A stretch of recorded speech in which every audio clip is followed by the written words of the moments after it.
Girl Lolit, 60 years old na pala, di ko alam. Ayan o, ang decoration. Ang ganda. Tapos pa ganyan.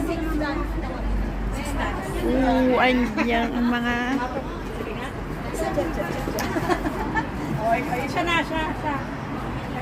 Diyan siya uupo.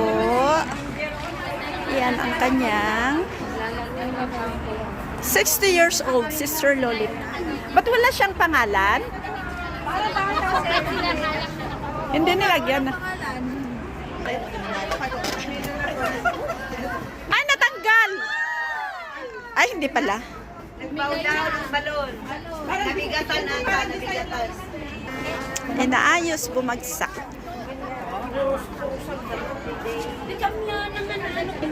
Yan, naghahanda na sila. Naghahanda na pala kami. Ayun o. Dapat na paganyan pa rin. Ilang taon na ba? Hindi naman ako 60, malayo pa.